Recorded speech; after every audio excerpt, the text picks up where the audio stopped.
हमारे एक गेस्ट तैयार हैं, उनसे स्ट्रैटेजीज लेनी शुरू करते हैं। गुड आफ्टरनून गाबा सर, बताइए क्या ट्रेड लिया इस समय। और स्टॉक का नाम है इंडिगो, जो मैंने कल क्विक सिग्नल्स में दिया था। उसका टारगेट था 4,300, अचीव हो चुका, लेकिन अब भी अच्छा लगता है अब तो ब्रेकआउट मिला है।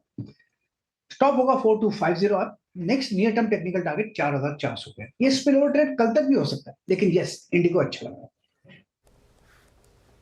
इंडिगो आपका बाय ट्रेड 4293 पे कल भी प्रकाश ने ये पिक किया था मेरे ख्याल से, और डी हाई पे ट्रेड करता हुआ शानदार मूव यहाँ पे प्लस ट्रेड है, याद रखिएगा इस वक्त ये। मानस, गुड आफ्टरनून, आपका ट्रेड। गुड आफ्टरनून वीरेंद्र जी। तो देखिए, खरीदारी करनी है बजाज फाइनेंस में, क्योंकि बजाज फिनसर्व और बजाज फाइनेंस दोनों ने ब्रेकआउट दिया है। बजाज फाइनेंस में वॉल्यूम्स के साथ एक बहुत ही अहम रेजिस्टेंस स्टॉक ने ब्रीच किया है करीब 12-13 दिनों के कंसोलिडेशन के बाद।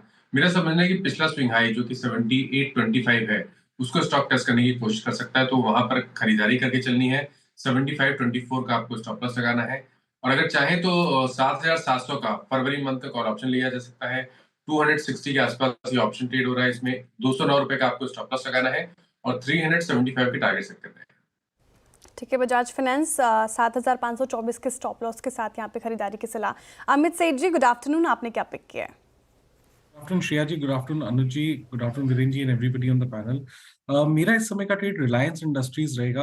रिलायंस का अगर हम वीकली स्ट्रक्चर देखें, 1200-1220 एक स्ट्रॉन्ग सपोर्ट जोन है। आज के सत्र में हमने एक strong bullish pin bar candle देखा, which is a positive. Hourly charts अगर देखें तो वहां पे प्राइस और आरएसआई का एक डाइवर्जेंस है, which is again a sign of a bullish reversal.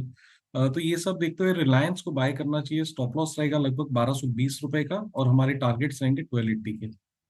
Okay, रचना जी के पास चलते हैं। रचना जी, गुड आफ्टरनून। रचना जी, बताइए क्या ट्रेड लेकर आए। जी गुड आफ्टरनून, और मेरी तरफ से रहेगा लॉन्ग अल्ट्राटेक सीमेंट के फ्यूचर्स में। तो अल्ट्रासेनको में 150 पे ऐसे लगाएंगे, करीब 150 रुपए का यहाँ से फ्यूचर्स पे। और अपसाइड पे पहला टारगेट होगा हमारा 11,550, और उसके बाद 11,650। जी हाँ, 11,332। मुझे याद है कि जिस दिन इसके नंबर आए थे, नंबर्स के बाद इसका इंटरडे हाई अप्रॉक्सीमेटली लगा है 11,564 के आसपास का। तो अभी भी उस जोन में है, लेकिन अच्छी बात है कि वो लेवल्स नहीं तोड़ रहा है 11,000, 11,100 के। UltraTech cement still at day high. Jatin, good afternoon, आपका ट्रेड क्या है? Good afternoon everyone. तो हमारा जो ट्रेड होगा वो रियल एस्टेट स्पेस में से डीएलएफ में होगा। डेली चार्ट्स के ऊपर हमें एक ट्रेंड रिवर्सल के संकेत मिल रहे हैं। हमें लगता है कि डीपली ओवरसोल्ड है, एक शॉर्ट कवरिंग रैली ड्यू है in the case of DLF. तो लॉन्ग करने की सलाह रहेगी डीएलएफ। स्टॉप लॉस रखना होगा 718 का, और ऊपर में टारगेट हम एक्सपेक्ट कर रहे हैं 765 की। ठीक है, डीएलएफ बाई साइड की ट्रेड फिलहाल। मयूरेश जी, गुड आफ्टरनून। जिस तरीके से कल के बिकवाली के बाद आज बाजार में तेजी देखने को मिल रही है, आपको क्या लगता है कौन से स्टॉक्स या सेक्टर्स पे भी फिलहाल बेट लग सकती है?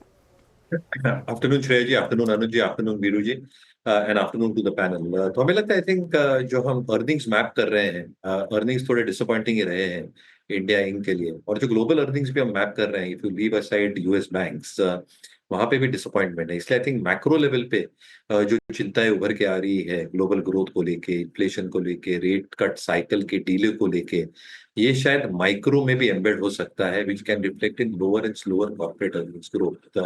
इसको मद्देनजर रखते हमने मार्केट्स को एक डाउन ट्रेंड नजरिए में ही रखा है, along with a lot of emerging markets as we speak at this juncture. और इसलिए मुझे लगता है, आई थिंक अगले कुछ दिन काफी क्रिटिकल होने वाले हैं मार्केट्स के लिए। अगर मार्केट्स जो अपना नियर टर्म बॉटम 23-22-800 जो ये छू के आया था, अगर ये तोड़ता नहीं है और एक रैली अटेम्प्ट में निकल जाता है, तो मुझे लगता है जो सेक्टर स्ट्रेंथ बता पाएंगे वो आपके वॉच लिस्ट में रहने चाहिए। हमें जो लग रहा है सेक्टर्स जो स्ट्रेंथ बता रहे हैं अभी, और अभी जो फेज आएगा अगले कुछ दिनों तक as the market gets into a rally attempt, agrochemical से एक स्पेस हो सकती है, दूसरी हॉस्पिटल से एक स्पेस हो सकती है, तीसरा चुनिंदा बीएफएसआई, और चौथी चुनिंदा इंफ्रास्ट्रक्चर मैन्युफैक्चरिंग कंपनीज। इसको मद्देनजर रखते हुए आपको एक वॉच लिस्ट जरूर बनानी चाहिए। The market does hold on in the next few days. Sumitomo chemical agrochemical space से एक स्टॉक है जहाँ पे नंबर्स आए थे 2 दिन पहले। आई थिंक नंबर्स काफी शानदार थे। इबिटा मार्जिन 9 महीने के लिए लगभग 21% के आसपास आ चुकी है। जो टॉप लाइन ग्रोथ है वहां पे 14% का इजाफा देखे गया है। जो हम ईपीएस रेटिंग देखते हैं श्रेया जी, मार्केट विद इंडिया में 9 महीने तक इनकी जो ईपीएस है वो 8 रुपये 5 पैसे आ चुकी है। मेरे को the entire year last year it was 7 rupees 40 पैसे। यानी एनुअलाइज बेसिस पे इनकी जो अर्निंग्स ग्रोथ रहेगी ये काफी स्ट्रांग रहने की उम्मीद है। कंपनी में डेट बहुत ज्यादा है नहीं, मार्जिन शायद एक्सपांड हो जाए because of the integration and expectations in terms of some budgetary support that can come through.